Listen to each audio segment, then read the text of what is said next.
Y bueno, un poco le quería poner en contexto a los chicos, estamos cerrando, ya cerramos la jornada de comunicación, cerramos la de asuntos públicos, empezamos la de negocios, y tenemos acá, vamos a empezar de ahora en más, digamos, las próximas jornadas, los próximos bloques, tiene más que ver con cómo miramos o cómo nos relacionamos o cómo visualizamos oportunidades de trabajo juntos con otras áreas de las compañías o de las organizaciones que pueden entrar en situaciones que afecten, que tienen nuevos stakeholders y que también forman parte de esta construcción de reputación que tenemos por objetivo, ¿no?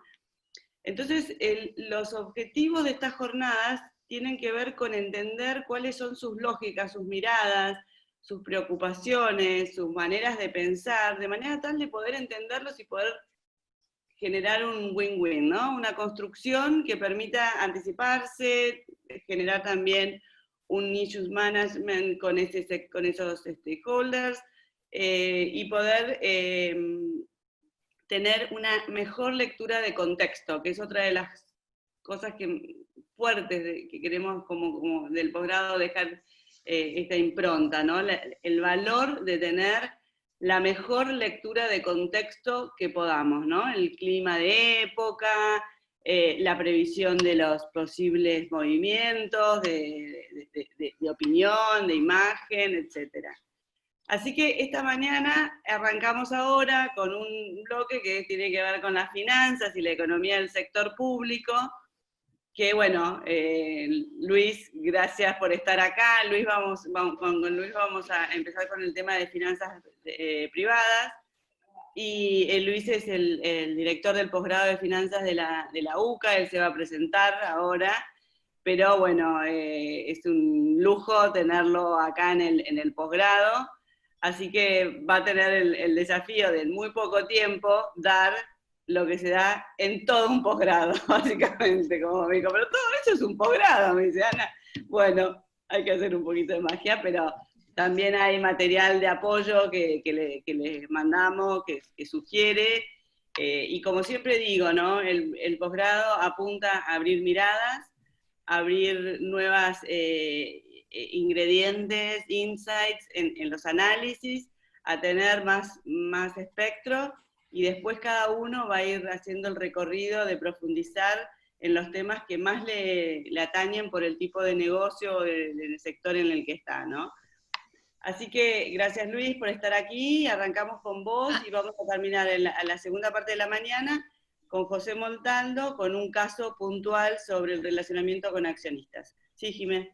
Ana está ahí, sí, por Laureano, nuestro alumno nuevo.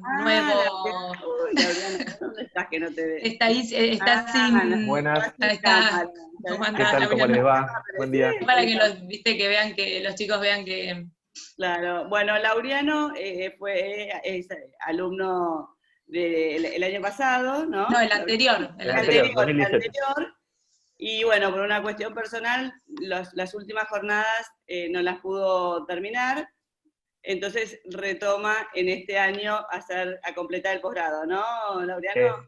Exactamente. ¿Qué tal? ¿Cómo les va? Buen día.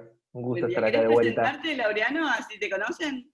Bueno, dale. Soy Laureano Montero, soy gerente de legales y relaciones institucionales de la empresa Brightstar Argentina. Como bien decía Ana, cursé con ellos el 2018 el posgrado. Claro.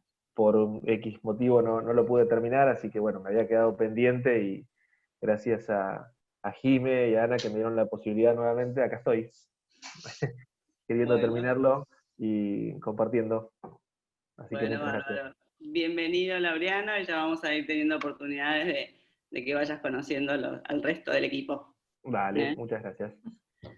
Bueno, Luis, no te quito más tiempo y gracias por nuevamente. Ningún problema. Bueno, buenos días a todos. Muchas gracias, Ana. Muchas gracias, Jimena. Un gusto compartir esta mañana con todos ustedes. Estuve viendo sus perfiles, estuve viendo un video de presentación muy interesante.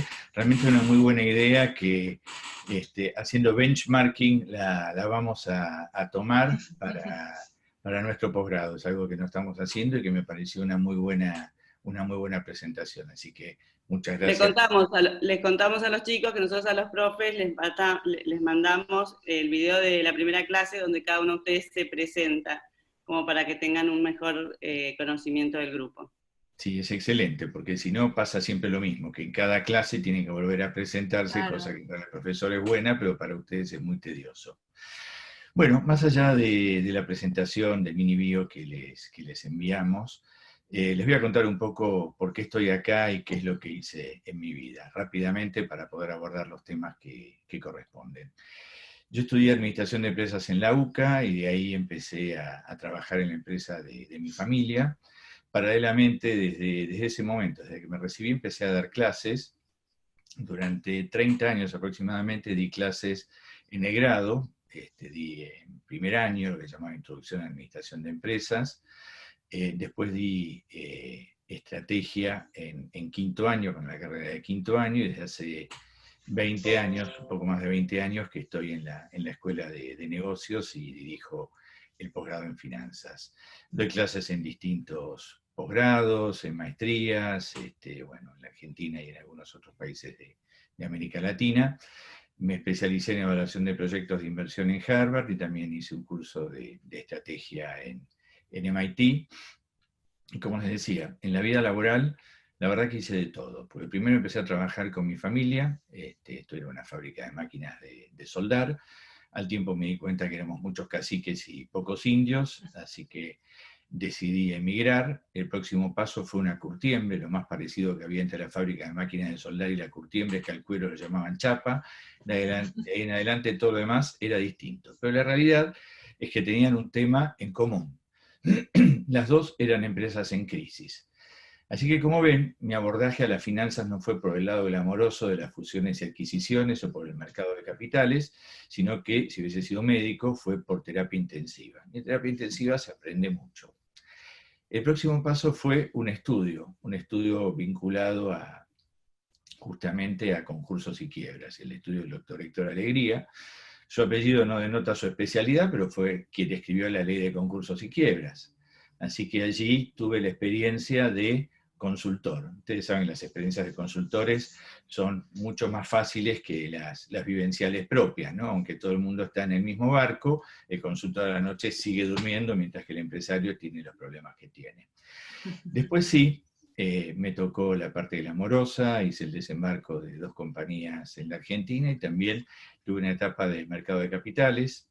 Armamos una compañía de factoring, no sé si saben lo que es el factoring, es el descuento de facturas a proveedores de empresas de primera línea, y hacia el año 98, fines del 97, 98, arrancamos con la Escuela de Negocios, y la verdad que me instalé mucho en la Escuela de Negocios en ese momento porque la idea era hacer consultoría.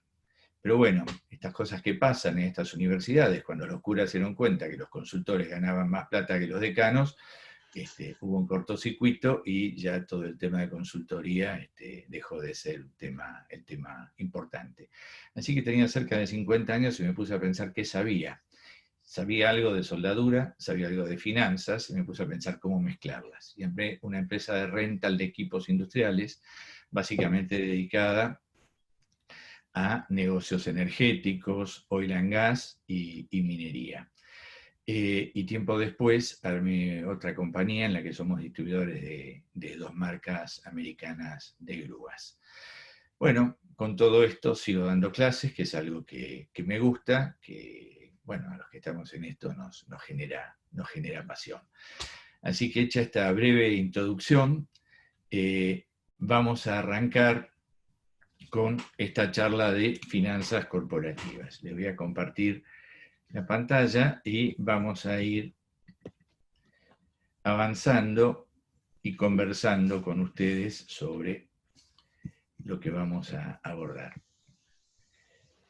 En primer lugar, lo que vamos a tratar de hacer es ver cuáles son los problemas para tomar decisiones en la dirección financiera o en la gerencia financiera.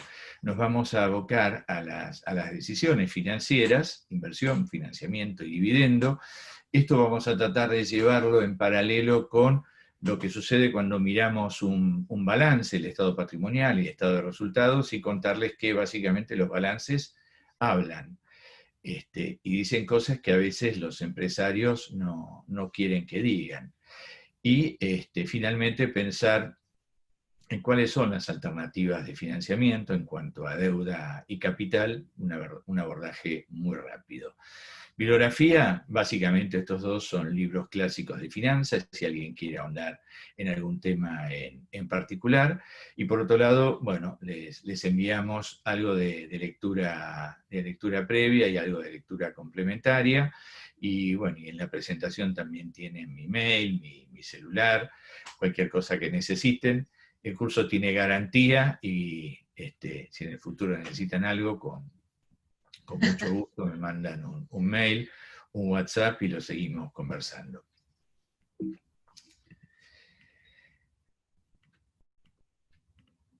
Bueno, ayer anoche les agregué este slide que ustedes no lo tienen, después se los mando. Porque básicamente el problema que tiene alguien que trabaja en finanzas es encontrar un equilibrio entre la liquidez y la rentabilidad. La realidad es que este gráfico no se puede hacer. Si esto fuera cuantitativo sería muy fácil y no nos precisarían a los gerentes financieros para resolver los temas, pero de alguna manera grafica que a mayor inmovilización de dinero, menor es la tasa de rentabilidad, y mayor sería la liquidez. Pero encontrar esta zona de equilibrio, que realmente es difícil, empieza a jugar sobre una cantidad de tasas que se interrelacionan. Y esto tiene que ver fundamentalmente con las decisiones que se deben tomar desde una gerencia financiera. Básicamente son tres las decisiones: decisiones de inversión, de financiamiento y de dividendos. Y aquí nos tenemos que poner a pensar cómo estas tres decisiones juegan de alguna manera con las distintas partes del estado patrimonial, del balance. Si pensamos en la decisión de inversión y viendo este balance, ustedes, ¿con qué parte del balance consideran que está vinculada esta decisión de inversión? Los escucho. Con el activo. Obviamente con el activo. Esta decisión de inversión tiene que ver con muchas cosas. Dependiendo del tipo de negocio en el que estamos, pueden ser estratégicas o pueden ser coyunturales. Si estamos pensando en que vamos a armar una fábrica de alfajores, podríamos pensar en que esa fábrica de alfajores puede tener una planta propia, una planta alquilada, puede producir de manera propia, puede mandar a producir a Fasón, puede tener canales de distribución propios, en fin, hay una cantidad de decisiones estratégicas que estarán vinculadas a este negocio y que podremos manejarlas en mayor o menor medida, y en este caso obviamente en mayor medida. Mientras que si estamos hablando de una planta petroquímica, hay un montón de actividades que no vamos a poder tercerizar. Entonces esto va a ser mucho más estructural. Dependiendo entonces de la actividad, esta decisión de inversión nos va a dar mayor o menor flexibilidad. Por otro lado, esta decisión de inversión la vamos a sustentar con dos fuentes de financiamiento. Una es el pasivo, es la deuda, y la otra es el patrimonio neto, el capital propio. Este mix es muy importante al momento de ver cuál es la rentabilidad de esta compañía y cómo logramos lo que en finanzas se llama palanca financiera. Y aquí vamos a ir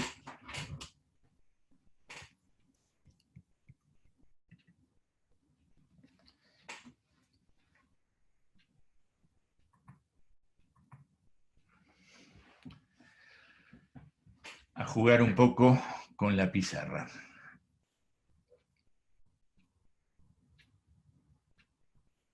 Activo, pasivo y patrimonio neto.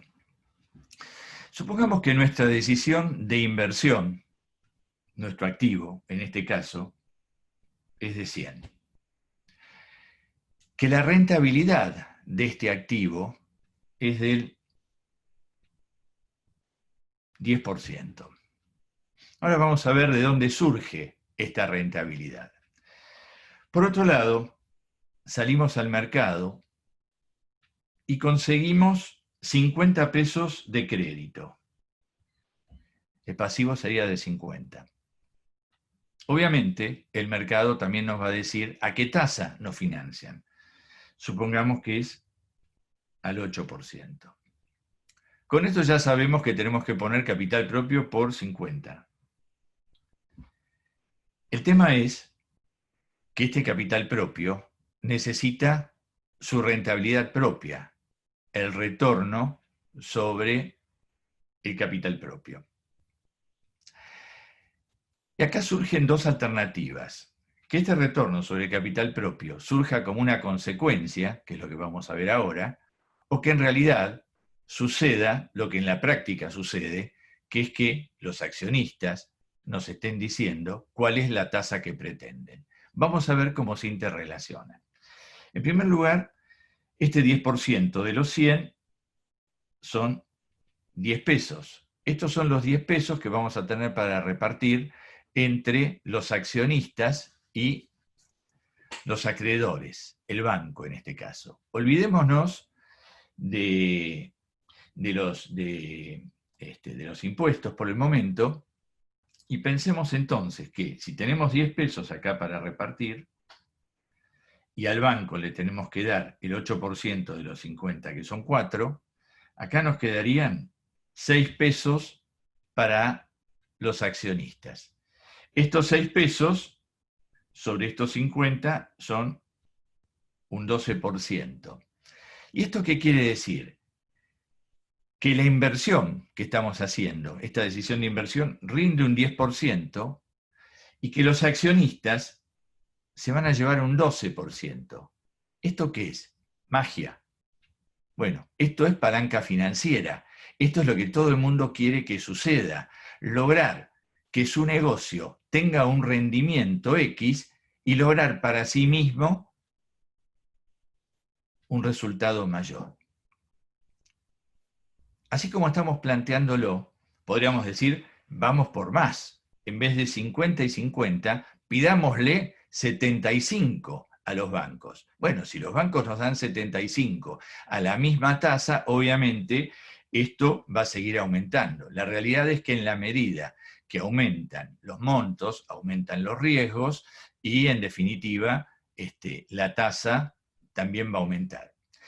Pero como les decía antes, en general los accionistas no van a estar contentos con esta consecuencia del 12%, sino que en realidad nos van a hacer un planteo, nos van a decir, o nosotros mismos como accionistas vamos a decir, bueno, no, la rentabilidad que pretendemos, la tasa que pretendemos sobre nuestra inversión, sobre nuestro capital propio es X. Si esto sucede, y les aseguro que lamentablemente sucede todos los días, lo que vamos a tener que hacer es ver cómo logramos que esta tasa, esta rentabilidad del 10%, logre satisfacer a estos dos jugadores. Y la forma de satisfacerlos se da a través, el análisis de esta forma de satisfacerlos se da a través de un índice que se lo llama de muchas maneras. Se lo llama potencial de utilidad, como lo vamos a llamar nosotros, se lo puede llamar ROA, retorno sobre los activos, en otros casos también se lo vincula al ROI, pero bueno, ¿qué diferencia hay entre el ROA y el ROI? Normalmente ROA se utiliza cuando estamos hablando de una empresa, pues Return on Assets es el retorno sobre los activos, ROI es Return on Investment, normalmente se toma cuando estoy haciendo una inversión y entonces digo, invierto 1.000 en este bono, dentro de un año lo vendo a 1.300, el ROI ahí será de 300 sobre 1.000 es el 30%. También hay una forma de analizar esto que es teniendo en cuenta los impuestos o no teniéndolos en cuenta. siempre partimos de la base de no tener en cuenta el financiamiento. ¿Por qué? Porque un negocio puede ser bueno o malo en sí mismo, independientemente de la manera que se financie. Y esto es lo primero que tenemos que analizar. Si vamos a analizarlo antes o después de impuestos, en general es cuando estamos comparando inversiones que se pueden dar en lugares distintos donde las tasas de impuesto son distintas. Por ejemplo, si una multinacional está comparando hacer una inversión en un país o en otro, cosa que tal vez a algunos de ustedes les pueda estar sucediendo. Pero ¿cómo se llega a esta fórmula, a este análisis? Esto surge de la combinación de dos fórmulas. Tenemos, en primer lugar, utilidad sobre ventas por ventas sobre el activo operativo, activo de operaciones. Esta primera parte de la fórmula es lo que se llama margen de utilidad. Y esta segunda parte de la fórmula es lo que se llama rotación. Obviamente, finalmente, ventas y ventas se va y queda el activo sobre, perdón, la utilidad operativa sobre el activo de operaciones. La realidad es que, más allá de llegar a la simplificación, es muy importante entender estas dos partes de la fórmula, porque históricamente los libros de finanzas dicen que hay negocios que basan su potencial de utilidad en el margen y otros que lo basan en la rotación. Pensar en basarlo en el margen y pensando en un ejemplo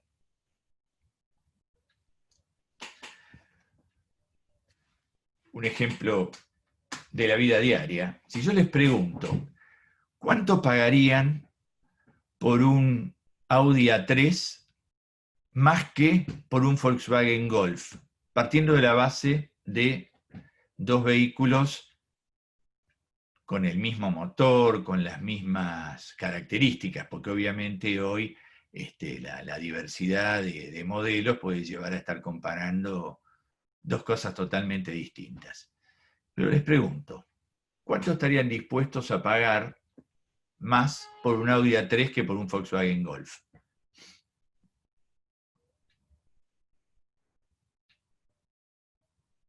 No hay ningún fierrero. Parece que Hay no. uno de Rafaela, que Y supongo que a los fierros... 30, Sí, 20% más. 30, sí, 30% más. Algo así. No. Yo tengo Bueno. muchas variables sueltas, hay que ver años, suponiendo que son del mismo año, misma... No, sí, estamos hablando de dos vehículos 0 kilómetros. Porque a lo mejor te evalúo comprar un Audi más viejo que el Golf nuevo y pago menos después de No, patente. bueno, pero ahí entonces ya le estás dando una ponderación. Pero partamos de la base de dos autos 0 kilómetros. No más de 15% más. 15% más, 20% mismo más, auto. 30% más. Por ahí suele estar siempre este análisis. También está el comprador racional, que a veces no comenta nada, y otras veces dice, no, yo no pago más. Bueno, la realidad, muchachos, es que en el pasado se decía que había negocios que basaban este potencial de utilidad en el margen. Hoy, la realidad es que, lamentablemente, lo único que podemos hacer es lo que dicen los marketineros: segmentar, segmentar y segmentar. Es la única manera de diferenciarlo. Hoy es muy difícil basar este potencial de utilidad en el margen, todo el tema pasa por la rotación y por lo que marketineramente podamos hacer. Volvamos entonces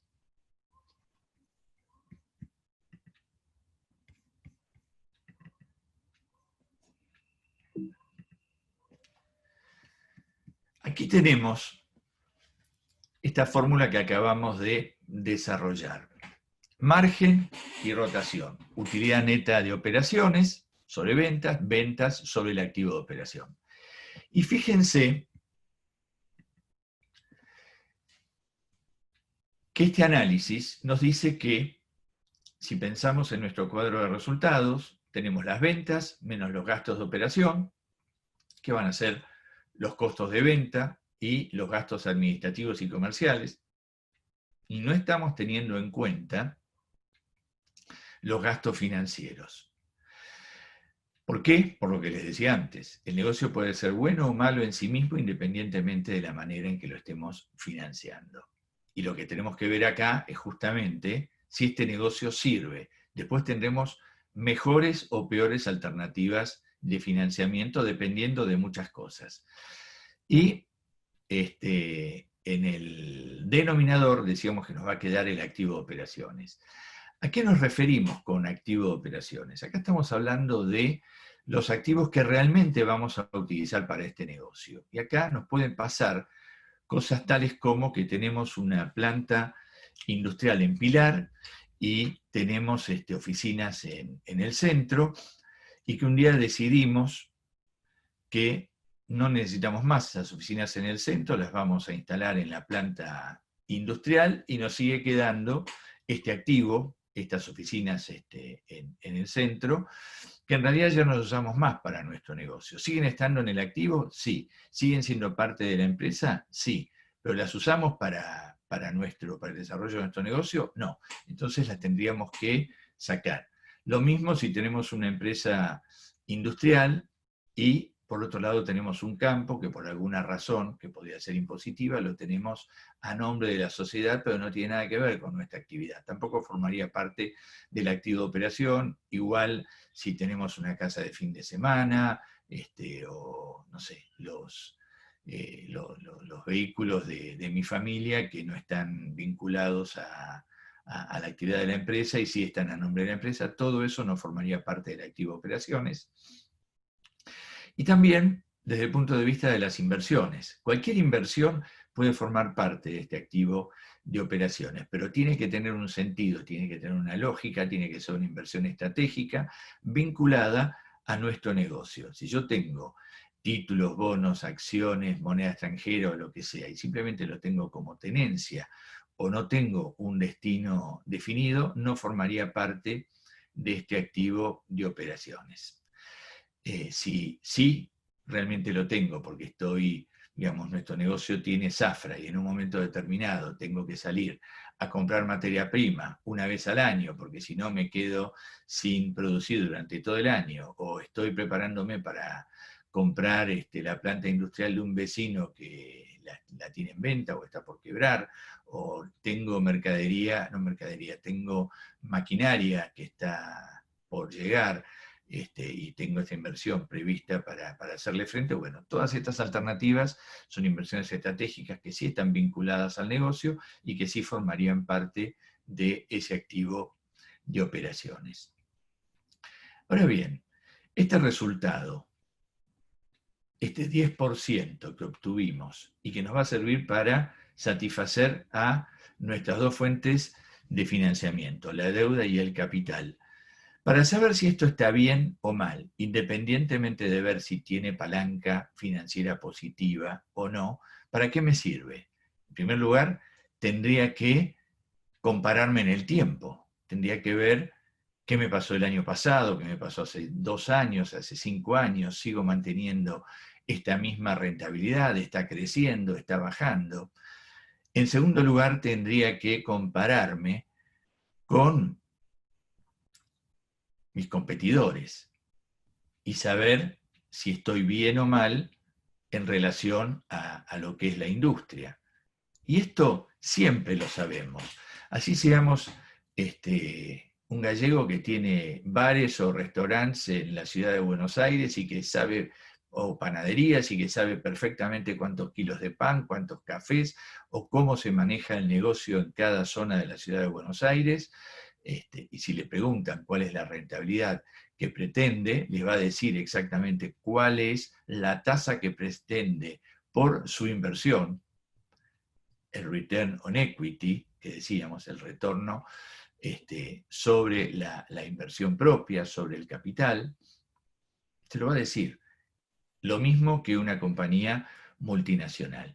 Para esto también hay en finanzas alternativas distintas. Está lo que se llama KPM, Capital Asset Pricing Model, que no vamos a entrar en esto, y la realidad es que en nuestra región utilizar alternativas como esas, se hace muy difícil porque no hay muchos comparables. Pero sí les aseguro que si ustedes le preguntan a cualquier inversor qué tasa pretende, se la va a decir, porque en definitiva, él tiene sus propias alternativas de inversión, tiene su propio costo de oportunidad.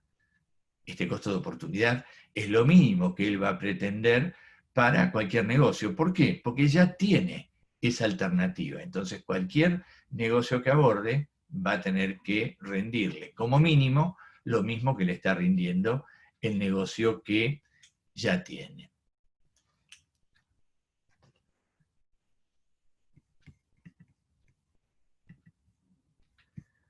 ¿Cómo vamos hasta ahora? Comentarios que quieran hacer en relación a este juego de tasas. Pues les digo, si entendieron esto, se acabó el posgrado en finanzas o la maestría en finanzas, o por lo menos la parte corporativa, ya lo tienen resuelto. Comentarios o vivencias de alguien que haya pasado por situaciones de este tipo y que quiera agregar algo.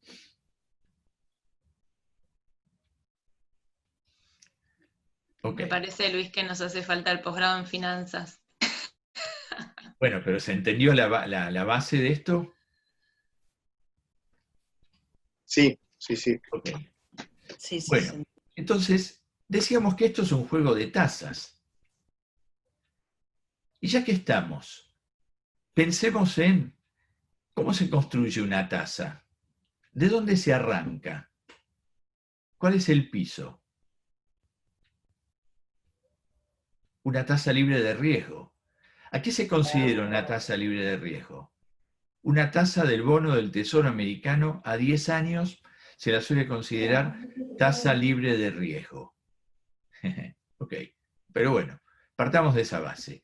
Esa tasa estuvo históricamente entre algo menos del 1%, como está ahora, y hasta el 2,5% y llegó a estar cerca del 3%. Ese es el piso. A esto que hay que sumarle riesgo país. ¡Wow! Riesgo país que en la región está en 200, 300, 500 puntos básicos. ¿Qué es esto? ¿Cuánto representa como riesgo invertir en un país más que invertir en un bono que se considera libre de riesgo? Cada 100 puntos básicos, un 1% de tasa de interés. Entonces partimos de la base que para construir la tasa tenemos la tasa libre de riesgo, hoy menos del 1%, le sumamos el riesgo país, que en la Argentina lamentablemente no está, como en los países de la región. ¿En cuánto está hoy el riesgo país? Arriba de 2000. Sí, 2100, no sé.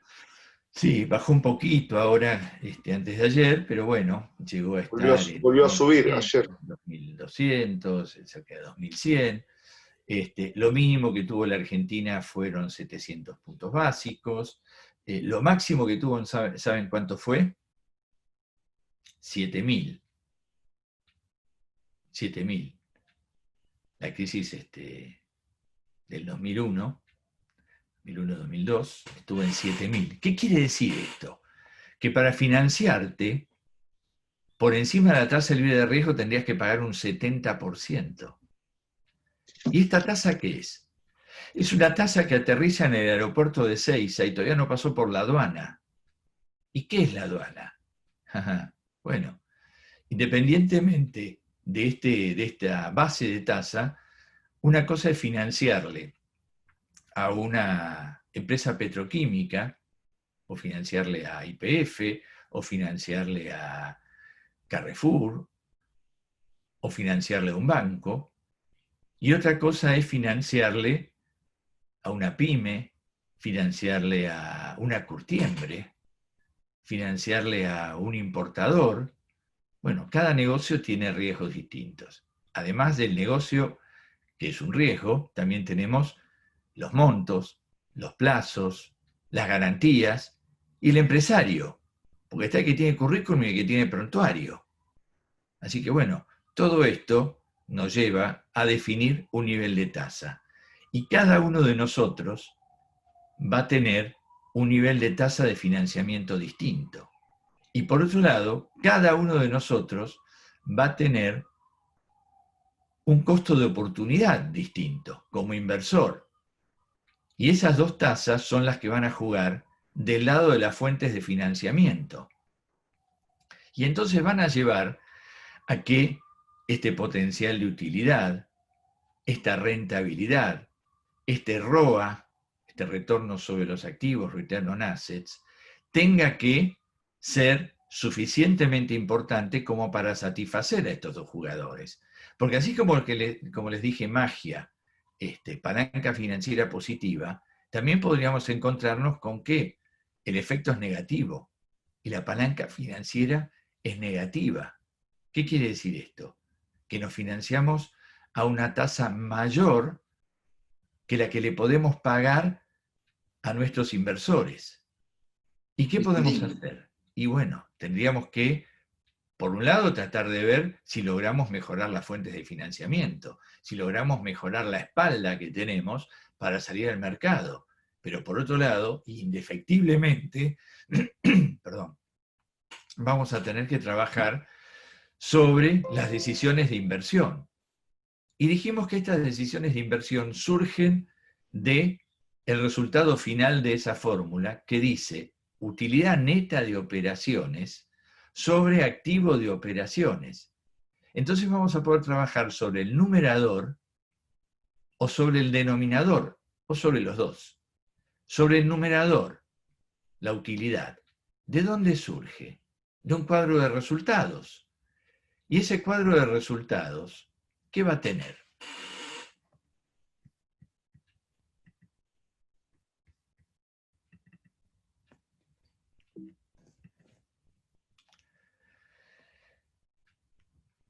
Ese cuadro de resultados va a tener, y ahora les voy a explicar este tema de costeo por absorción y costeo directo. Partamos de este costeo por absorción. Vamos a tener en primer lugar las ventas. ¿Actuar sobre las ventas podemos? Y sí, idealmente, ventas ¿qué es? P por Q, precio por cantidad. Si podemos aumentar el precio, descorchen champagne. Si podemos aumentar las ventas, será una decisión más bien estratégica o de posicionamiento o de circunstancias del mercado. Pero en general, lo que vamos a tener que hacer es trabajar sobre los costos, materia prima, mano de obra y gastos de fabricación, y sobre los gastos comerciales y los gastos administrativos o gastos de administración. Acá surge nuestra utilidad neta de operaciones. Fíjense que por debajo de esto le restamos los gastos de financiación y después le restamos el impuesto a las ganancias. Esto entonces es trabajar sobre el numerador. Trabajar sobre el denominador es trabajar sobre este activo que está dividido en activo corriente y activo no corriente. ¿Qué es lo corriente? Bueno, todo lo que sucede dentro del año. Lo no corriente es lo que excede el año y en general esto tiene que ver fundamentalmente con los bienes de uso y esto tiene que ver con las decisiones de inversión en lo que se llama CAPEX, las decisiones de inversión en activo fijo. Y este jueguito tiene que ver con lo que les decía al principio. Estas decisiones de inversión pueden ser estratégicas o estructurales. Y es difícil escapar de esta situación, porque la realidad es que esto va a depender en gran medida del negocio en el que estamos trabajando. Bien, teniendo en cuenta estas tres decisiones y este juego de tasas que surge de estas tres decisiones, vamos a hablar un poco ahora del balance en general, del estado patrimonial y del estado de resultados, donde voy a volver a abordar lo que les decía de las dos formas de ver un estado de resultados.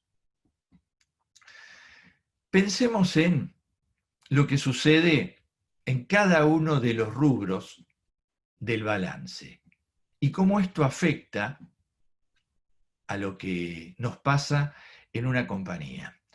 En una etapa de mi vida dentro de la escuela de negocios, me dediqué a manejar muchos planes de negocios, muchas actividades que llevábamos adelante, tanto actividades abiertas, distintos programas en los que manejábamos planes de negocios, o actividades cerradas para distintas compañías, donde básicamente las compañías, en algún caso, por ejemplo, Telefónica, nos presentaba a sus proveedores, nosotros teníamos que hacer un análisis de cada uno, eran grupos de 10, 12 proveedores, y la idea era que no fueran Telefónica dependientes, entonces teníamos que hacer un análisis estratégico de la situación de estos proveedores y elegir algunos de ellos, 3 cada vez, para ayudarles a dejar de ser Telefónica dependientes.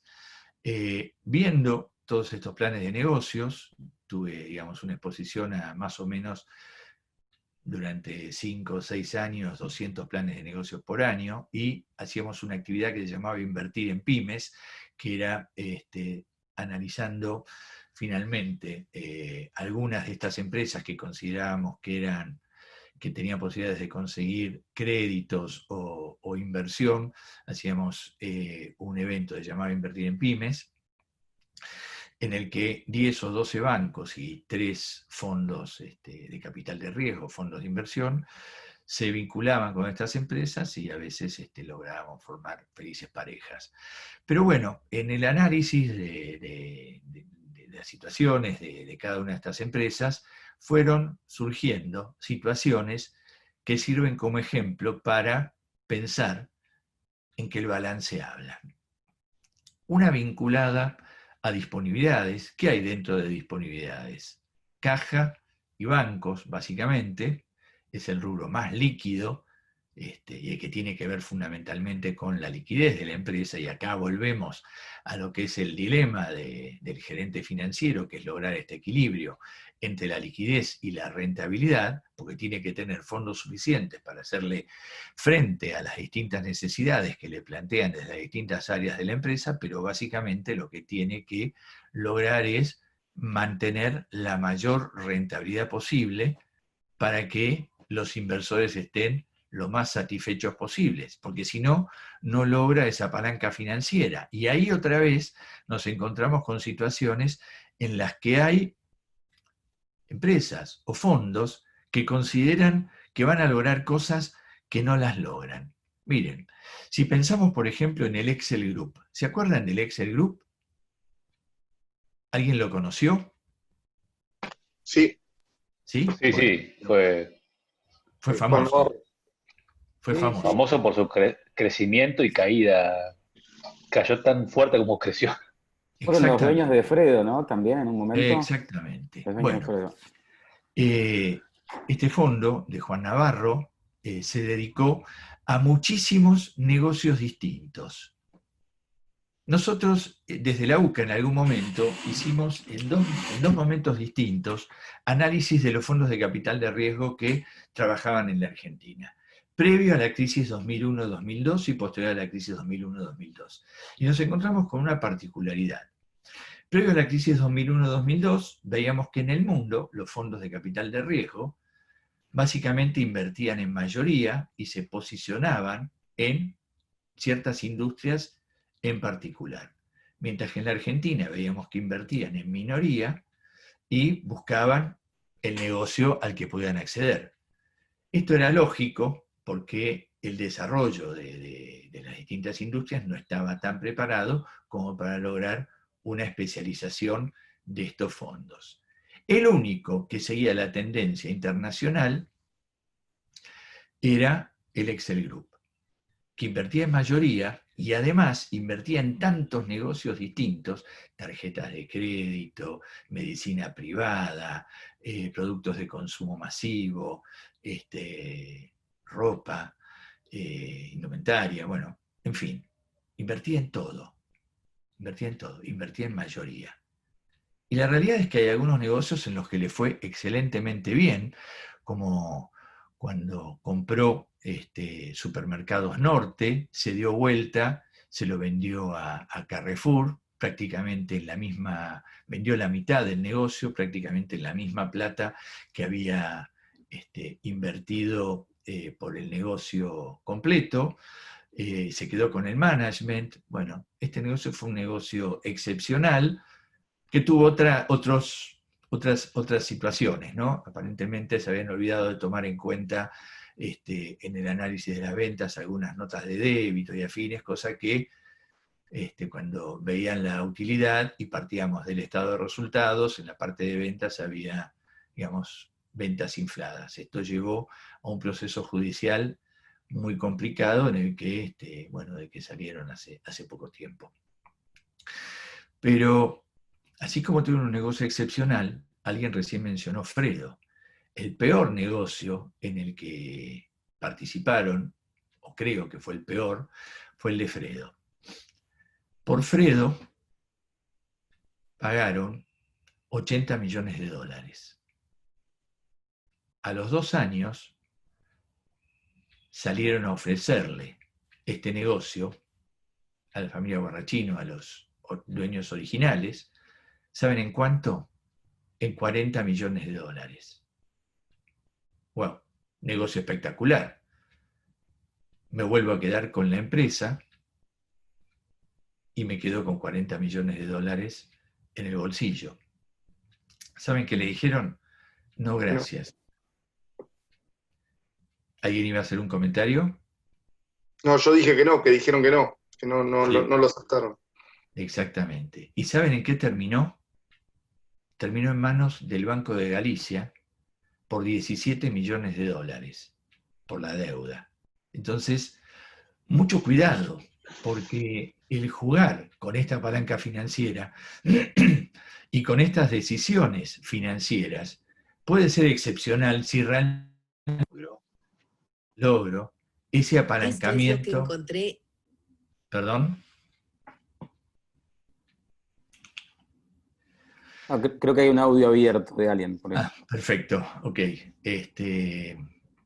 Si realmente logro ese apalancamiento, pero muchas veces el apalancamiento no se logra y, bueno, nos puede llegar a ir muy mal. Les decía entonces que los balances hablan. Vinculado al rubro disponibilidades, un día aparece un empresario en este trabajo que estábamos haciendo y nos dice, miren, yo vengo a verlos porque la realidad es que en mi negocio hice una inversión de $500.000 y ahora necesito una inversión de $500.000 más para capital de trabajo. Bueno, perfecto.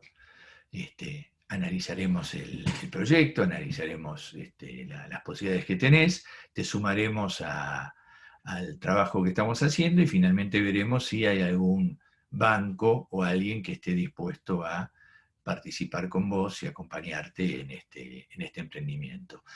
Entonces nos invita a la planta. La planta quedaba a 250 kilómetros de Buenos Aires, un día de invierno como hoy. Salimos al mediodía, llegamos a la planta, lindo lugar, adelante unas oficinas, una gran playa de maniobra, una nave industrial importante, y bueno, nos empiezan a contar cosas del negocio, a mostrar papeles. La realidad es que nosotros lo que queríamos era ver los fierros, entre comillas, ¿no? Entrar a la planta, entender más el negocio, porque todo lo demás es algo que podíamos ver desde Buenos Aires sentados en un escritorio. Y no nos llevaban a la planta. Y finalmente en un momento nos dice, uy, se está haciendo tarde, está oscureciendo, la planta no tiene luz, hay un montón de fierros tirados por el medio de la planta, no vaya a ser que nos lastimemos, ¿por qué no dejamos la visita a la planta para la próxima? Bueno, nos miramos y dijimos, ok, bárbaro, nos volvemos a Buenos Aires Y veníamos pensando en el auto, ¿no? Qué cosa rara esta. Pero bueno, al día siguiente agarramos los números y empezamos a analizarlos. Y claro, si había una inversión de $500.000 nueva, tenía que figurar en el activo, ¿no? ¿Dónde tenía que figurar? En los bienes de uso. Hicimos la apertura de este balance, hay un cuadro en el que veíamos las inversiones de los bienes de uso y cómo estaban amortizadas o amortizándose, y no encontrábamos esta inversión nueva de 500.000. Y bueno, el inicio de la partida doble y de la contabilidad surge de un monje, Fray Luca Paciolo, que decía que, Pacioli, que decía que si está de un lado, si está del lado del activo, tiene que estar del otro lado, o sea, del lado del pasivo o del lado del patrimonio neto. Y si ellos habían conseguido una línea de crédito de $500.000 para comprar maquinaria, y la maquinaria no estaba del lado del activo, teóricamente tampoco debía estar la deuda del lado del pasivo. Pero abrimos el pasivo y nos encontramos con esta deuda de $500.000 que estaba tomada en un organismo internacional, en un banco internacional, y figuraba como deuda de largo plazo. La realidad es que no estaba del lado del activo, y como el Fray dijo que tenía que estar de un lado y del otro, en algún lado los $500.000 tenían que estar del lado del activo. Así que empezamos a analizar y nos encontramos con que en el rubro disponibilidades casualmente había $490.000. ¿Y dónde estaban? Estaban en la caja. ¿Qué quiere decir que están en la caja? Que están debajo del colchón, en la caja de seguridad de la empresa o en la caja de seguridad del banco, pero que físicamente, vaya a saber si estaban o no. Teóricamente figuraba que estaban ahí. Ahora bien, ¿ustedes qué piensan? ¿Estaban en algún lado o no estaban en ningún lado? Que era una previa estafa. Exactamente. Estos muchachos lo que habían hecho es pensar que los bancos realmente son muy peligrosos y entonces saquemos la plata del banco y mantengámosla en algún lugar más seguro.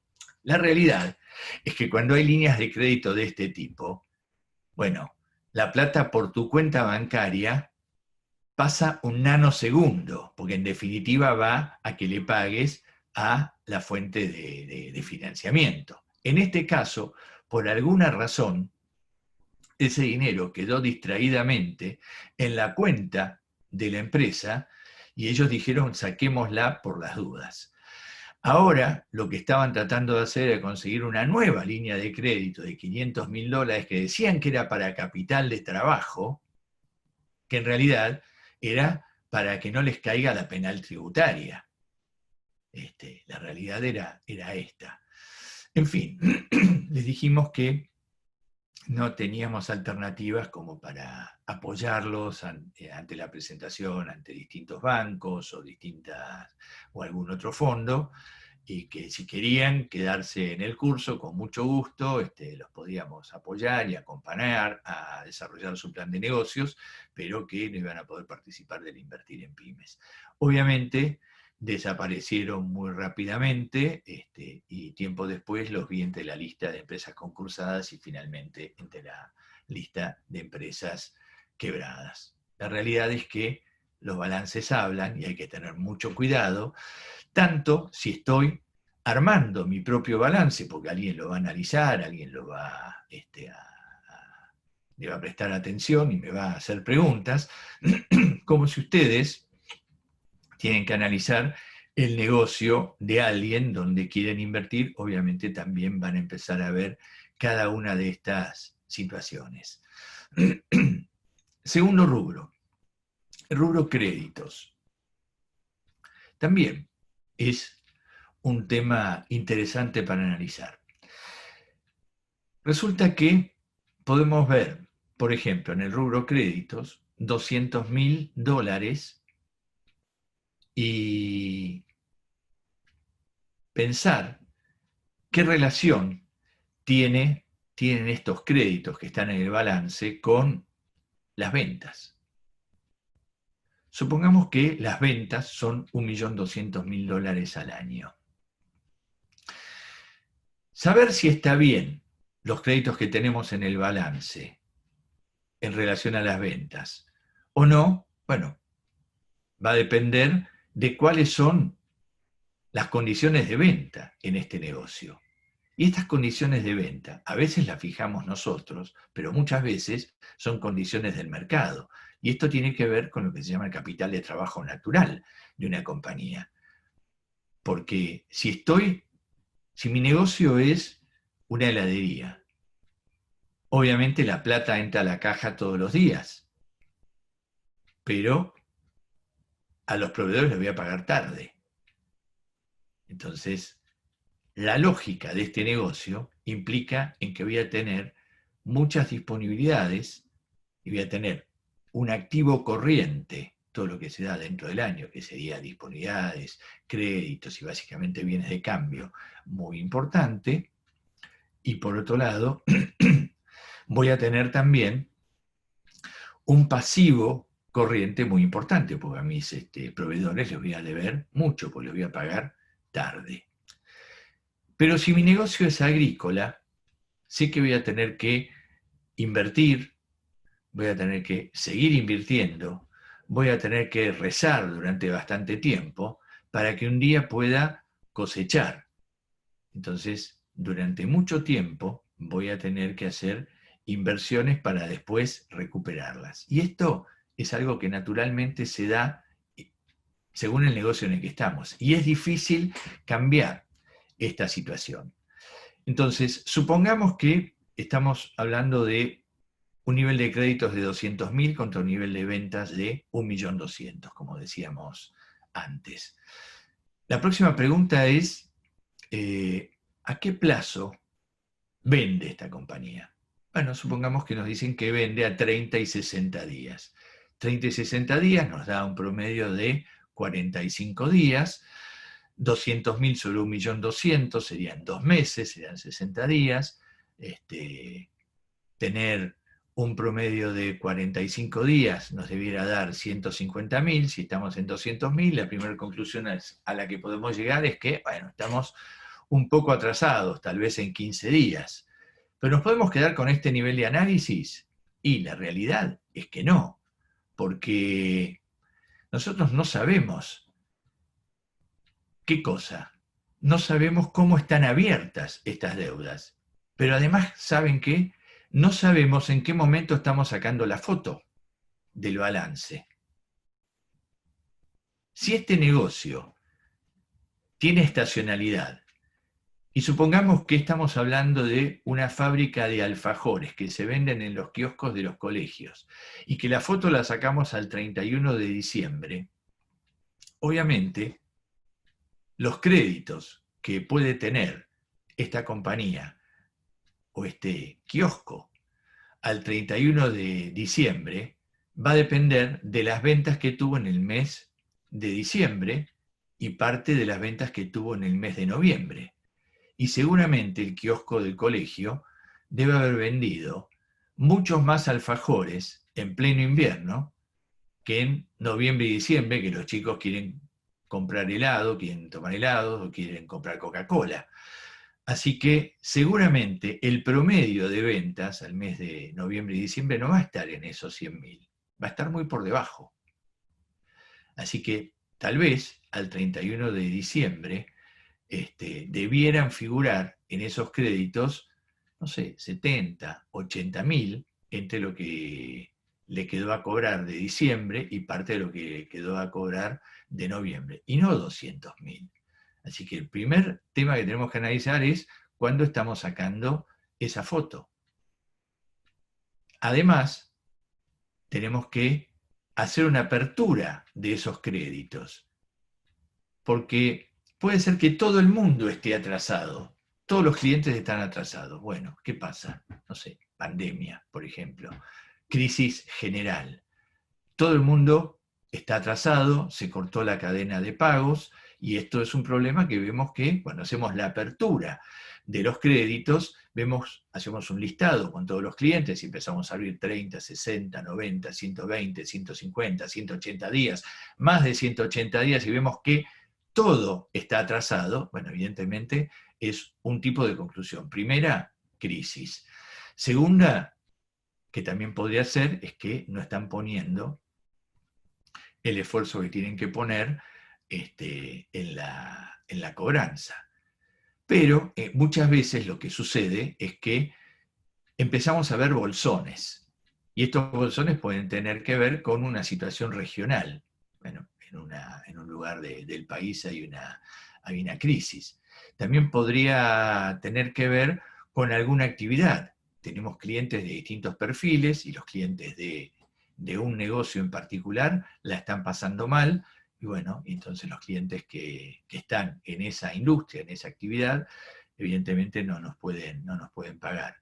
Pero también podría pasar que no estemos realizando la gestión de cobranzas que debemos hacer en algún lugar en particular. Muchas veces a los vendedores se les paga una comisión por venta y una comisión por cobranzas, y bueno, y nos encontramos con que no le ponen la presión suficiente.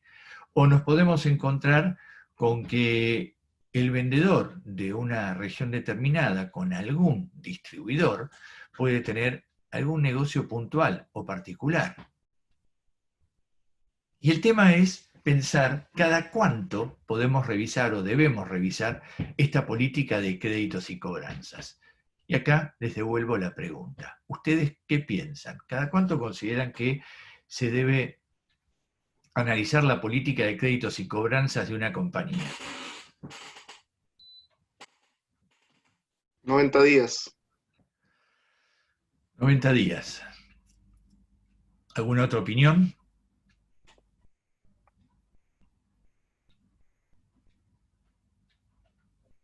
No, por No ahí se un poco animan más. todavía. Por ahí un poco, unos 6 meses, diría. La realidad es Por que ahí no no. hay una receta. Un día le estaba dando clases a una empresa de productos de consumo masivo, y ellos me dijeron que su política de créditos y cobranzas la revisaban todos los días, porque le fijaban una línea de crédito a sus clientes, y en realidad tenían entre sus clientes hipermercados muy importantes, pero también tenían distribuidores de golosinas, cigarrillos, y este perfil de cliente decían que solía ser un perfil más delicado. La empresa concretamente era Gillette, como para que lo ubiquen, y ubiquen la situación. Claro, venderle a un hipermercado, Gillette tenía ciertas seguridades. Venderle Gillette a estos distribuidores tenía connotaciones distintas, y lo llevaba a analizar distintas situaciones, porque si un distribuidor en un momento determinado decide hacer una compra más importante que la que está haciendo en promedio, obviamente tiene que ver con alguna situación en particular. Entonces ellos decían que, bueno, le preguntaban, ¿no? Che, ¿qué está pasando? ¿Algún chino de tu zona está comprando más? ¿Apareció algún chino nuevo? ¿La competencia está teniendo problemas de distribución? ¿O qué está pasando? Porque si una compañía compra más en un momento determinado, nosotros podemos aplaudir porque estamos vendiendo más, pero también tenemos que tener en cuenta qué está pasando. Imagínense que esta compañía está por entrar en concurso de acreedores. ¿Qué haría una empresa que está por entrar en concurso de acreedores? tratar de estoquearse todo lo que pueda, porque a partir del momento en que entra en este proceso de concurso de acreedores, sus proveedores no le van a No te vende más financiar nada. más. Lalo, decías, No te vende más nadie, digo. claro, se paró la rueda y vos necesitás seguir vendiéndole a tus clientes y nadie te va a dar crédito.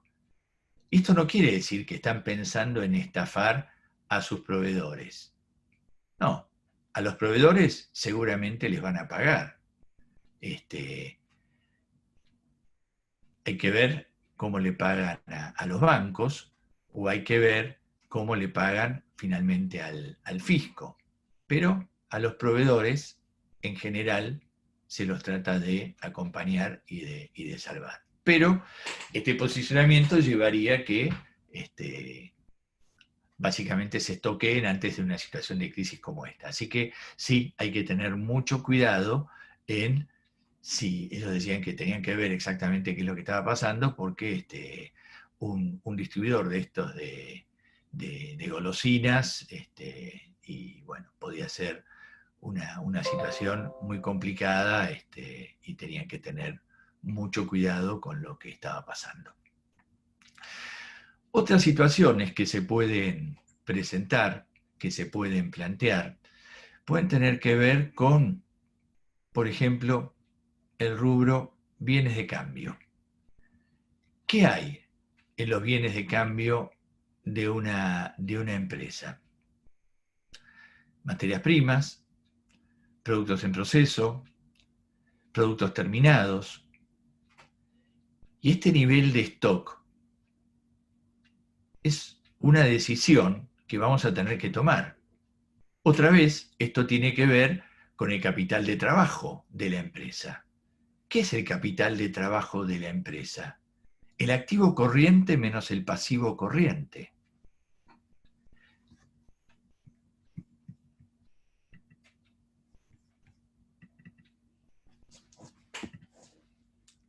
Ahora volvemos a los dos costeos. El activo corriente menos el pasivo corriente. Y se dice que el activo corriente tiene que ser mayor al pasivo corriente. Tengo una por acá. Activo corriente tiene que ser mayor al pasivo corriente. Esto es lo que habitualmente sucede para poder enfrentar distintas situaciones. ¿Qué hay dentro de este activo corriente? Bueno, disponibilidades, créditos, bienes de cambio. Y del lado del pasivo corriente, ¿qué tenemos? Y tenemos básicamente las deudas con los proveedores. Si nosotros tenemos más activo corriente que pasivo corriente, tenemos capital de trabajo positivo y esto es algo que habitualmente las empresas consideran como positivo y necesario.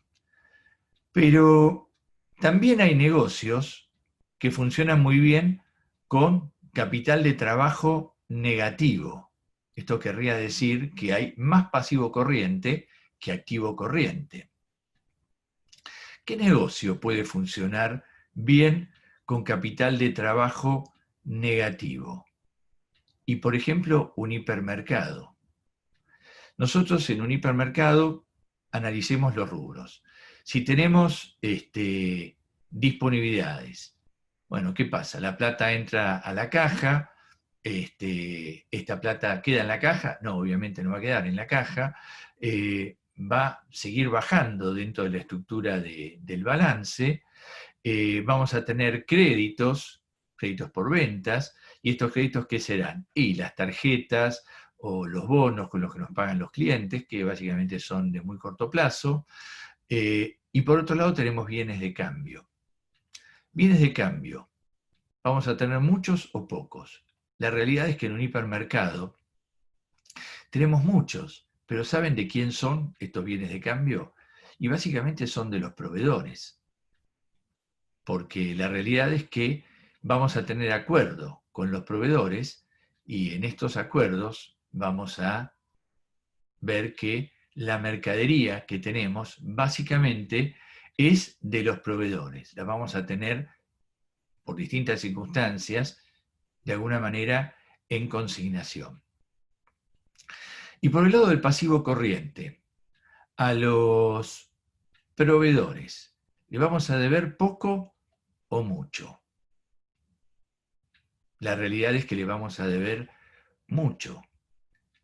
Si hacemos un mix entre los distintos proveedores, una cosa va a ser la deuda que tenemos con la Serenísima, por ejemplo, o Coca-Cola, que van a ser de muy corto plazo, mientras que lo textil, por ejemplo, va a ser de un plazo mucho más largo. Y como en el activo corriente, los bienes de cambio, en general, van a ser de los proveedores, pues los van a haber dejado en líneas generales en consignación, porque si no los dejan en consignación o con algún acuerdo que los vayamos a pagar en la medida que los vendemos, no los vamos a poner en el lugar de la góndola donde mejor se ven, esto va a llevar a que debamos más como pasivo corriente que el activo corriente que tenemos. Y entonces ahí vamos a tener capital de trabajo negativo. Y ese negocio, el negocio de los hipermercados, funcionando con capital de trabajo negativo, ¿ustedes qué piensan? ¿Es bueno o malo?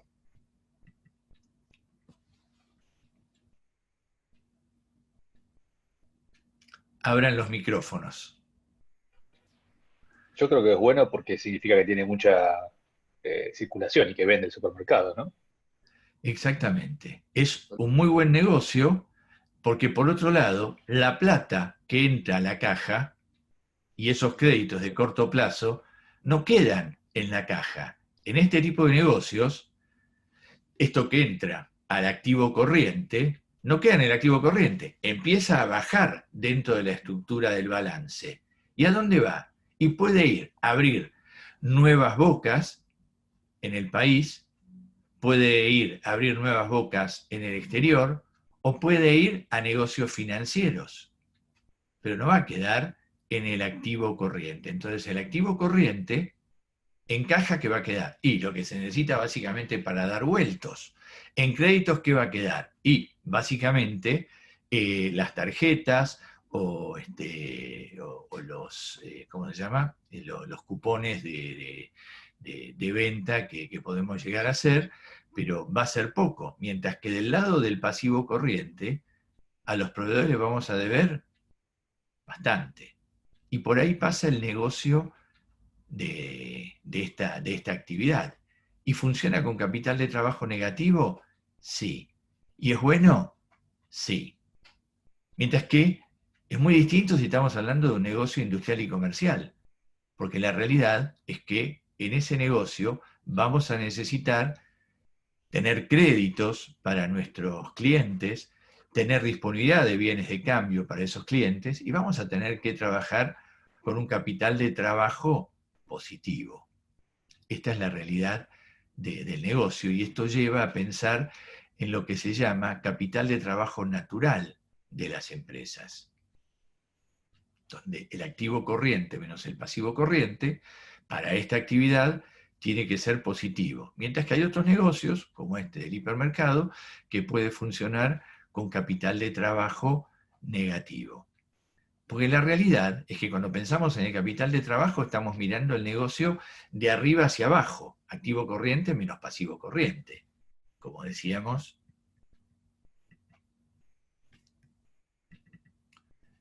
en este slide, activo corriente menos pasivo corriente, ¿sí? Donde tenemos más activo corriente que pasivo corriente, y esto sería el capital de trabajo positivo. Pero ¿saben qué? Lo importante cuando uno piensa en el capital de trabajo no es mirarlo de arriba hacia abajo, sino que es mirarlo de abajo hacia arriba. ¿Por qué? Porque quiere decir que parte de este activo corriente lo estoy financiando con pasivo corriente. ¿Ven? Acá hay una parte de este pasivo no corriente que está financiando una parte del activo corriente. ¿Y por qué es importante esto? Porque en el activo corriente, ¿qué rubros tengo?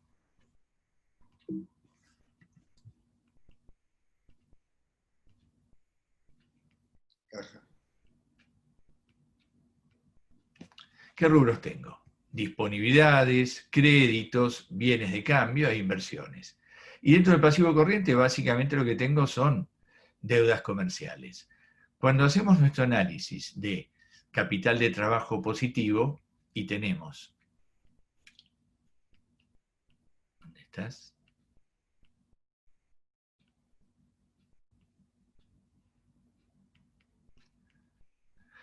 Y tenemos más activo corriente que pasivo corriente, bueno, vamos a tener un capital de trabajo positivo, decíamos.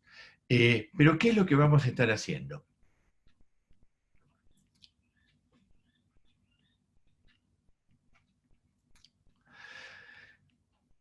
Perdí la diapositiva. Bueno, vamos a estar financiando parte del activo corriente con pasivo no corriente. ¿Por qué? Porque las decisiones que estemos tomando en el activo corriente, decisiones de mantener cierta disponibilidad, cierto nivel de créditos y cierto stock de bienes de cambio, va a tener que estar soportada. ¿Por qué? Y va a tener que estar soportada por fuentes de financiamiento de largo plazo, que puede ser deuda de largo plazo o puede ser capital propio. Porque la realidad es que nosotros no vamos a darle crédito a nuestros clientes solamente hoy. Y no vamos a tener que estar preparados para atender a nuestros clientes desde el punto de vista de stock para afrontar sus necesidades solamente hoy. Estas van a ser decisiones estratégicas de largo plazo. Y estas decisiones estratégicas van a tener que estar soportadas por fuentes de financiamiento de largo plazo.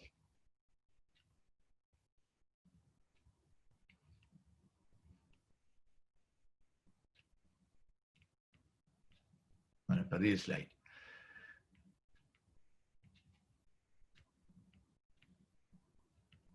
Acá está. ¿Sí? Nosotros tenemos este activo corriente, este pasivo corriente. Quiere decir que esta parte del activo corriente está soportada por fuentes de financiamiento, que son deuda de largo plazo o por patrimonio neto. ¿Qué es el patrimonio neto? Nuestro capital, nuestras reservas, nuestro resultado. Entonces, pensar en soportar parte de este activo corriente, cuando pensamos en capital de trabajo, no tenemos que mirarlo de arriba hacia abajo, sino que básicamente tenemos que mirarlo de abajo hacia arriba, porque parte de la deuda de largo plazo, parte del capital propio va a tener que estar soportando parte de este activo corriente. Y este activo corriente tiene en sí mismo disponibilidades, créditos y bienes de cambio. Créditos le vamos a tener que dar siempre a nuestros clientes y stock también vamos a tener que tener siempre preparado para nuestros clientes. Bien.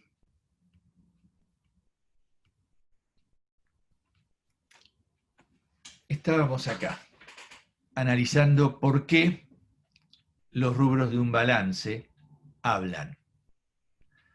Y decíamos que en el rubro disponibilidades siempre necesitamos tener disponibilidades. Y hablábamos del caso de una empresa en la que tenemos que ver qué pasa con las disponibilidades. Y yo les cuento una situación puntual. Resulta que una compañía que vino a la UCA para que le ayudáramos a analizar su plan de negocios y un proyecto de inversión, nos contó que estaba armando una nueva planta industrial. Esta planta industrial estaba en el interior, a 200 kilómetros de Buenos Aires, y nos invita a conocer la planta. Cuando llegamos, vemos una planta que tenía unas oficinas adelante, una playa de maniobras y una nave industrial importante. Llegamos ahí después del mediodía, era pleno invierno, empezamos a charlar, nos muestran balances, nos cuentan la historia, nos cuentan lo que están pensando, y la realidad es que nosotros estábamos allí básicamente para ver de qué se trataba este negocio, esta empresa. Y bueno, nos siguen mostrando papeles y cosas, y dijimos, bueno, vayamos a la planta. Sí, ahora vamos. Y nos seguían contando. Luis, me parece que nos contaste recién, ¿o no? ¿Es otra historia o no es la misma? No, es a partir de esta misma cómo termina la situación. Está bien. ¿Cómo termina la situación de esta compañía? Bueno, básicamente esta compañía, el problema que tenía no era un problema de disponibilidades. Lo que tenía era un problema en el que lo que estaban haciendo era un dibujo, porque en definitiva ellos tenían una deuda, y la deuda que tenían en realidad no tenían cómo afrontarla. Y lo que querían hacer era tomar una nueva deuda, básicamente pensando en cubrir el problema que tenían de inversión que habían realizado, y básicamente el problema que tenían era un problema de capital de trabajo. Y cuando vos analizabas la situación de la compañía, te encontrabas con que tenía un disloque total. Si pensamos en el segundo rubro, en el rubro créditos, también nos encontramos con situaciones complicadas. Supongamos que tenemos una compañía que tiene en el rubro créditos $200.000. Ver si estos créditos son acordes al negocio es analizar los créditos en relación a las ventas. Supongamos que las ventas de esta compañía son de $1.200.000. Saber si esto está bien o está mal implica saber de qué manera la compañía vende. Bueno, entonces salimos a ver y vemos que esta compañía vende a 30 y 60 días. Si vende 1.200.000 al año y tenemos 200.000 en el rubro créditos, básicamente estamos teniendo 200.000 en el rubro créditos. 200.000 sobre 1.200.000 son 2 meses. ¿Qué tenemos que ver para saber si esto está bien o no? ¿En qué condiciones vende la empresa? Supongamos que la empresa venda a 30 y 60 días. Bueno, esto nos da un promedio de 45 días. 45 días, en este promedio sería, si vende 100.000 promedio al año, serían 150.000. Si en el rubro créditos vemos que tiene 200.000, están un poco atrasados. Pero no tanto, están atrasados unos 15 días, básicamente. Pero saber si esto está bien o está mal, nos lleva a hacer un análisis más profundo. No nos podemos quedar solamente con este análisis de decir, bueno, están atrasados en 15 días. Pues lo importante es ver en qué momento estamos sacando esta foto. Y no todas las empresas venden lo mismo todos los meses del año. Supongamos que nuestro negocio es venta de alfajores a kioscos de colegios y que la foto la estamos sacando al 31 de diciembre. Vendieron 1.200.000 al año. ¿Es lógico pensar que hayan vendido 100.000 todos los meses del año?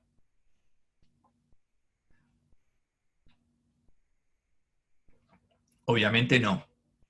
Se supone que vendieron más en los meses de invierno y menos en los últimos meses de noviembre y diciembre. Para saber cuál es la situación, tendríamos que ver cuál es la apertura de las ventas. Y además, ver la manera en que cobran.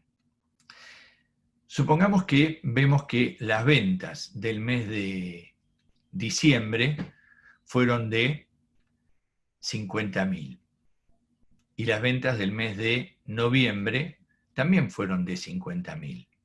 En el rubro créditos, si venden a 30 y 60 días, debiéramos tener un promedio de ¿cuánto? De 45 días. Y esto nos daría 75.000. Si en realidad en el rubro créditos tenemos 200.000, evidentemente estamos ante un problema distinto. ¿Cuál es el problema de esta empresa? Bueno, tendríamos que hacer una apertura de los créditos para ver realmente cuál es la situación y ver si todos los clientes están atrasados o algunos clientes están atrasados. Si todos están atrasados, nos vamos a encontrar con una situación particular. Bueno, puede haber pandemia, puede haber una situación de mercado que nos haya complicado, o podría ser que no estemos ejerciendo la presión suficiente sobre las cobranzas. Ahora, si en esa apertura empezamos a ver que hay distintas situaciones, distintos bolsones en distintos momentos, bueno, la situación obviamente va a ser distinta. Nos podemos encontrar con alguna crisis en alguna región, nos podemos encontrar con que quienes venden, los vendedores que están a cargo, no están ejerciendo la presión suficiente sobre las cobranzas, y entonces vamos a tener que empezar a tomar decisiones distintas, a hacer análisis distintos. Esto nos va a llevar a tomar decisiones totalmente distintas en función de lo que está sucediendo en este rubro de créditos y bueno, y en las distintas situaciones que la empresa puede estar afrontando. Si pensamos en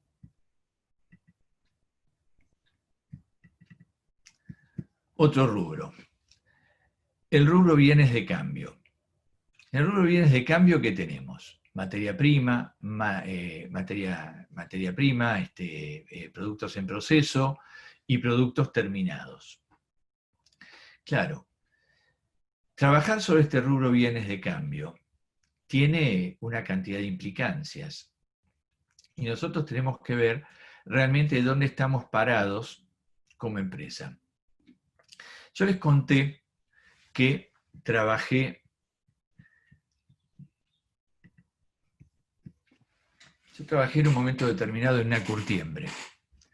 Y cuando entré a trabajar esta curtiembre, me encontré con que había mucho stock de producto por todos lados. Era una fábrica que se dedicaba a vender cuero para marroquinería y calzado.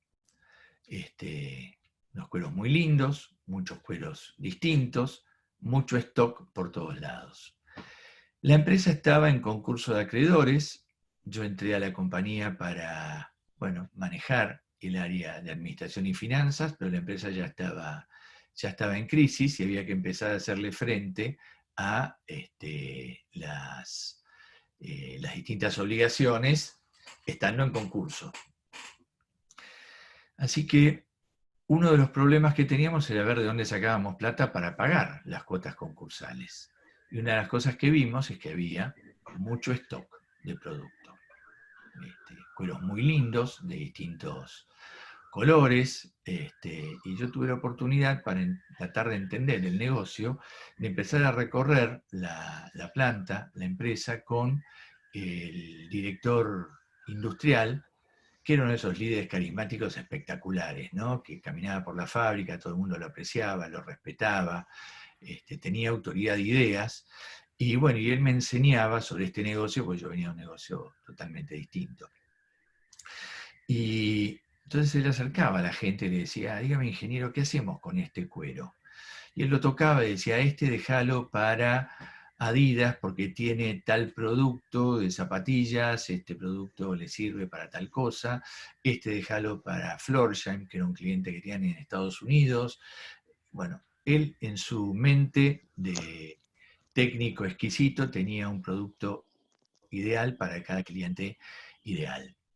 Con lo cual, la empresa tenía un stock muy alto. Teníamos que empezar a pagar las cuotas concursales. ¿Cuál era la solución? Liquidar stock. Entonces nos reunimos con el área comercial y dijimos, bueno, a ver, ¿cómo hacemos para liquidar stock?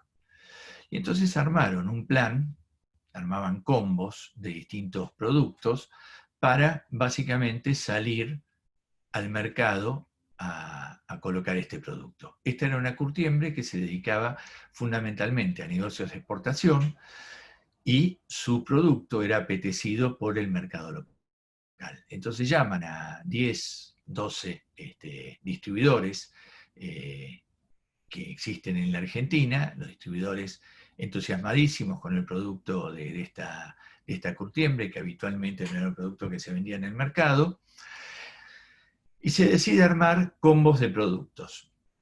Imagínense, había charol, había cueros laminados, había animal print, había, bueno, una cantidad de productos distintos que podían servir para distintas situaciones.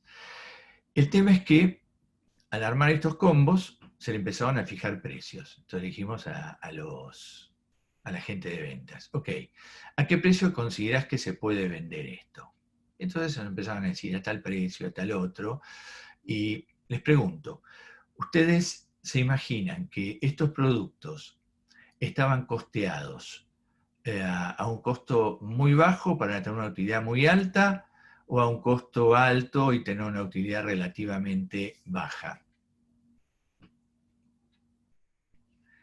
En general, este tipo de industrias tiene un costeo bastante real, es un costeo alto, y el margen de utilidad suele ser un margen de utilidad bajo. Pero estamos hablando de una industria que tiene estacionalidad y que tiene moda. Entonces, hay momentos en los que vas a vender charol, hay momentos en los que vas a vender animal print, hay momentos en que vas a vender cueros laminados, pero hay otros momentos en que todo eso no se lo vendés a nadie. Y cuando analizabas el stock de esta empresa, que era un stock muy alto, te encontrabas con un montón de producto que estaba fuera del mercado en ese momento. Así que se armaron combos de productos y se le pidió a los vendedores que definan a cuánto se podía vender. Entonces dijimos, bueno, ok, armamos este combo, sobre este hacemos un descuento del 20%, sobre este hacemos un descuento del 30%, ¿lo vas a poder vender? Lo despachamos. ¿Por qué? Pues necesitábamos plata para pagar las cuotas concursales. La realidad es que cuando se hace este análisis, no se tomó en cuenta, en realidad, la estacionalidad. Y salir a vender charol cuando la gente no lo está demandando, o cueros laminados, o animal print, bueno, realmente es muy difícil. Así que se decidió llamar a los...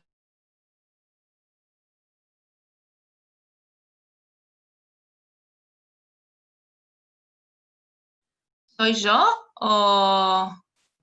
No, No. creo que lo vimos. Ah, No, ¿No? Se congeló. o Luis se congeló. Sí, lo perdimos. Bueno, mientras Luis se descongela, Bueno, lo vamos a perfecto. saludar a José Montaldo. Hola José, ¿cómo andás? Hola, Jime. El profe que sigue. ¿Cómo anda José? Bien, bien, muy bien. ¿Cómo están todos? A ver si nos despertamos un toque bien. Es duro Hola. esto, es duro. Sí. José después lo baja a un caso así concreto y bueno, todo lo que nos está contando Luis, bueno, José lo va a contar más en la práctica. Luis, ¿estás? Ahora volví, los había perdido. Ahí ¿Querían hacer un comentario? No, estaba presentando que está José Montaldo, que es el profe que te sigue. Entonces, bueno, estaba aprovechando a presentarlo. Bueno, perfecto. Hola, Luis. ¿Nosotros tenemos hasta qué hora, Jimena? Y si puede ser 11 menos 10, estaría buenísimo. Ok. Para que ellos puedan cortar un ratito, a tomar un café, algo, y arrancar a las 11 con José. No sé cómo lo Ok. ves. Bueno, nos apuramos. Bueno, Ok, bárbaro.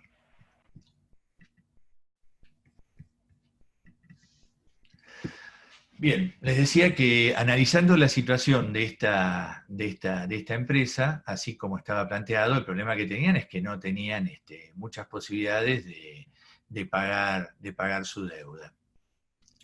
Entonces se decide salir a liquidar stock, pero salir a liquidar stock se puede hacer si del otro lado tengo a alguien ávido de buscar este producto, y este producto, que es un producto de moda, obviamente no tenía avidez, ciertas características en el momento en que la gente no está buscando charolo, no está buscando cueros laminados. Así que iba a ser difícil salir a colocar el producto en estas condiciones. Decíamos que uno de los temas que teníamos que analizar también era el cuadro de resultados. Y este cuadro de resultados se puede manejar de dos maneras: costeo directo o costeo por absorción. El costeo por absorción, básicamente vamos a analizar las ventas menos el costo de ventas, con todos los costos de ventas incorporados, para llegar a una utilidad determinada, y le vamos a restar los gastos de comercialización, los gastos administrativos y después también los gastos financieros. Pero si queremos comparar este sistema de costeo por absorción con el costeo directo, en el costeo directo lo que básicamente estamos analizando es la contribución marginal. ¿Y por qué es importante analizar la contribución marginal? Porque tenemos que restarle a las ventas los costos variables y ver cuánto nos queda para afrontar un negocio determinado. Y básicamente, fíjense, acá podemos ver, cuando hablamos de costeo directo, tenemos las ventas menos los costos variables. Dentro de estos costos variables tenemos costos variables de fabricación, de comercialización y administrativos, que nos va a dar la contribución marginal. Y a esto le vamos a restar los gastos fijos. Analizar contribución marginal, ¿para qué nos sirve? Y nos va a servir para comparar distintos negocios que estamos evaluando y ver qué negocio nos permite mayor contribución marginal para soportar los gastos totales, los gastos fijos de una compañía. Mientras que si lo estamos haciendo en costeo por absorción, acá tenemos los gastos de fabricación, que nos van a llevar a determinar una utilidad bruta, y después le vamos a restar los gastos comerciales y los gastos de administración, y vamos a llegar a una utilidad neta de operaciones, ¿sí?, de 3.500, que es igual a la utilidad neta de operaciones de 3.500 que tenemos en el costeo directo. Pero ambas situaciones son importantes. El costeo directo, fundamentalmente, porque nos va a permitir analizar contribuciones marginales, y estas contribuciones marginales nos van a llevar a definir distintas líneas de negocios que vamos a poder manejar y que nos van a mejorar esta contribución marginal, y vamos a elegir por contribución marginal a qué actividades nos vamos a dedicar. Otro tema que tenemos que analizar mucho dentro de una compañía son los activos intangibles, el goodwill. Y esto tiene que ver muchas veces con temas más cercanos a ustedes. ¿De qué depende las decisiones en activos intangibles? Del público en general, reputación, nombre, marca; comercial, cómo nos percibe el cliente; industrial, cómo estamos posicionados en esta industria.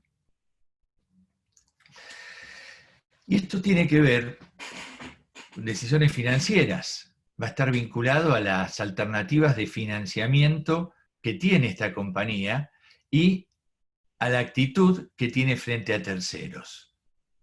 O sea, hay empresas que tienen básicamente un buen posicionamiento en el mercado, y el mercado los percibe como buenos pagadores, y otras no tanto. En lo político, temas vinculados a cercanía con el gobierno, proximidad con funcionarios, situaciones que se pueden dar en un momento determinado, y a todos a veces se nos cruzan nombres de distintas empresas por la cabeza y distintas situaciones.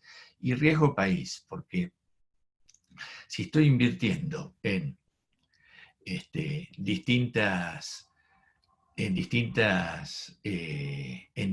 regiones, en distintos lugares del mundo, obviamente este riesgo país va a tener que ver mucho con esta decisión de inversión que quiero llevar adelante.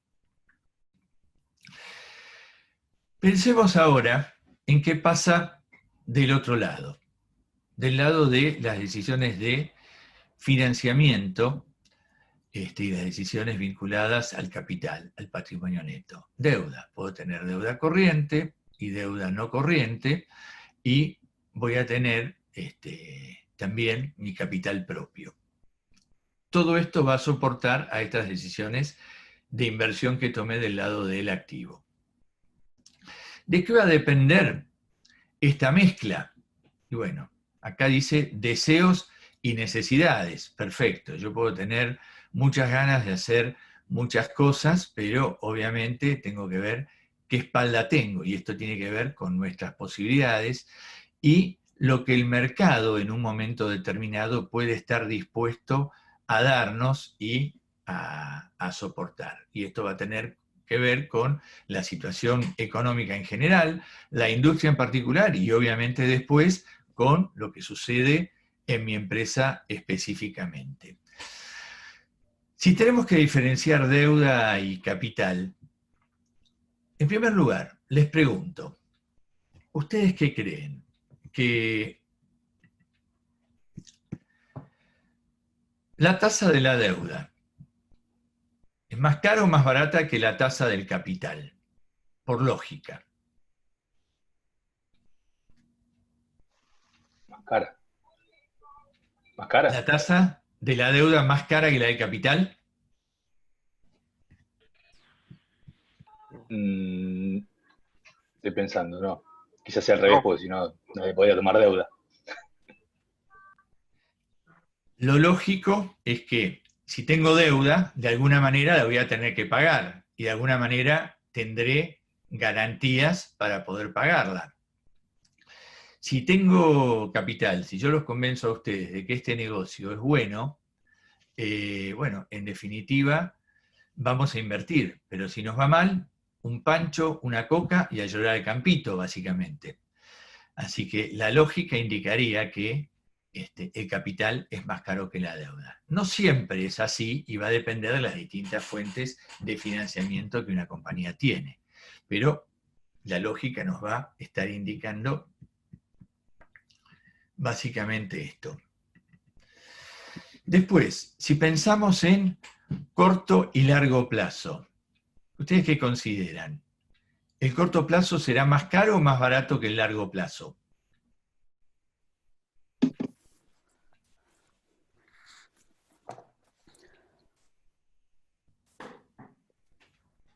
Más caro.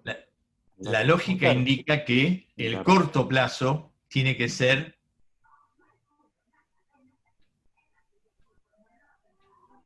más barato que el largo plazo. Pero ¿qué situaciones distorsionan todo esto? ¿Por qué el largo plazo puede ser más barato? Y porque tengo garantías. ¿Por qué en el corto plazo me encuentro con situaciones en las que pago una tasa muy alta? Y porque está distorsionado. Porque si yo estoy pensando en un descubierto, obviamente las garantías del descubierto son distintas a las garantías de un largo plazo donde tal vez tenga una garantía hipotecaria. Por otro lado, sí, alguien... El ejemplo más simple puede ser el acceso al crédito para la gente que está en la informalidad y el acceso al crédito para aquel que tiene un respaldo y puede acceder a través de una institución financiera como un banco. Exactamente, exactamente. Empieza a haber un montón de situaciones que te van a estar cambiando. Vas a tener situaciones de informalidad, vas a tener garantías, vas a tener plazos, vas a tener negocios, actividades distintas que te van a llevar a manejar tasas distintas.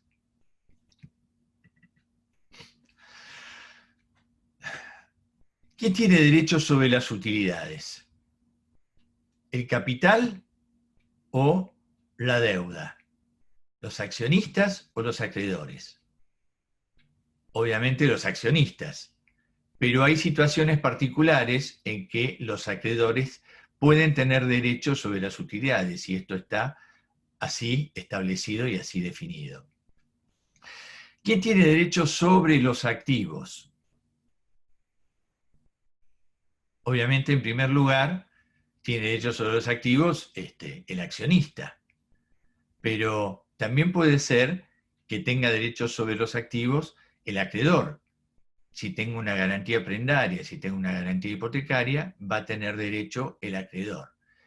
¿Quiénes participan en la administración? Obviamente, los accionistas, pero también podrían participar en la administración los acreedores si esto está así establecido y así definido.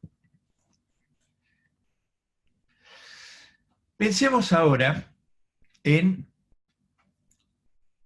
las distintas fuentes de financiamiento según el origen. Bueno, en primer lugar tenemos fuentes de financiamiento externas y fuentes de financiamiento internas. Si pensamos en las externas, podemos pensar en deuda y en capital. Si pensamos en deuda y pensamos en deuda financiera, esta deuda podría ser bancaria o extrabancaria. También podríamos pensar en el crédito de nuestros proveedores, el crédito comercial. Y también podríamos salir a buscar alternativas de crédito al mercado de capitales.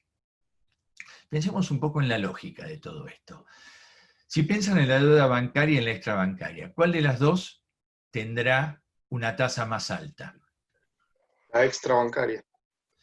Lógicamente, la extrabancaria. Perfecto. Si pensamos en el corto y el largo plazo, ¿qué tendrá una tasa más alta, dijimos?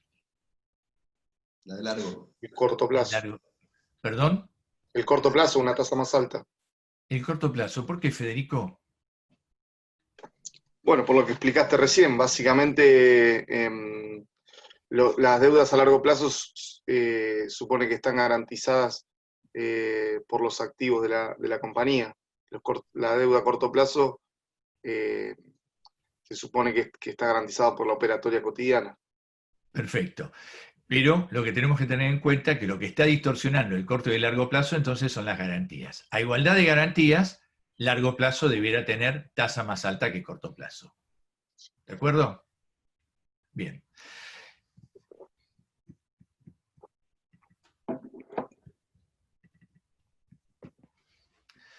La deuda comercial y la deuda financiera.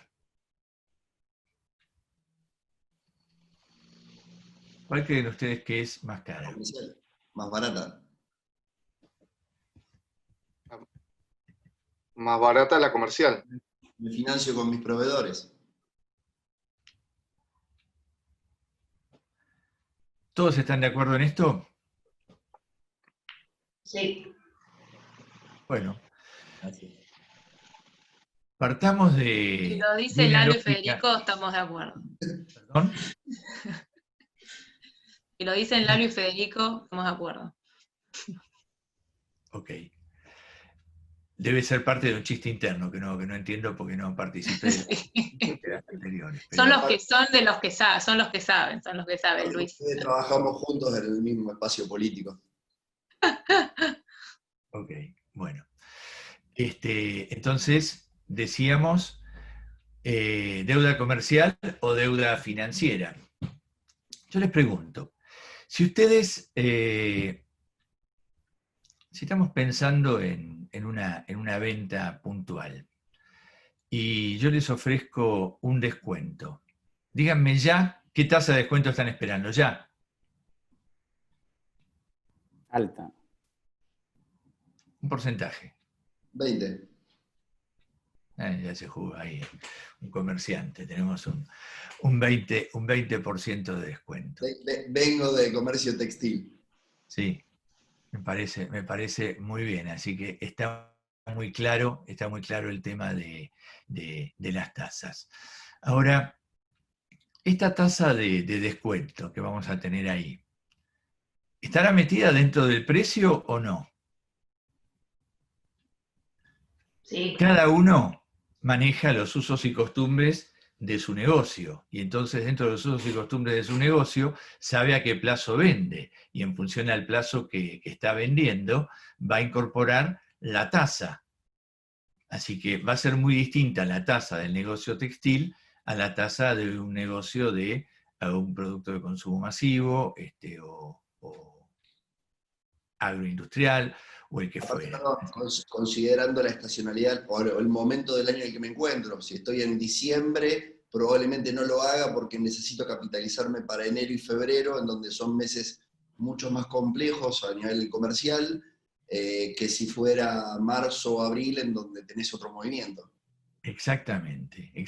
Vas a tener en cuenta la estacionalidad, vas a tener en cuenta los usos y costumbres de este negocio, pero la lógica es que yo estoy incorporando a esos precios la tasa que voy a tener que, descuento que voy a tener que utilizar, porque mis clientes básicamente se manejan dentro de los usos y costumbres de ese rubro. Pero esto es lo que puede suceder en líneas generales, pero hay otros momentos en los que esto no se da. Y bueno, y voy a tener que salir a liquidar mercadería.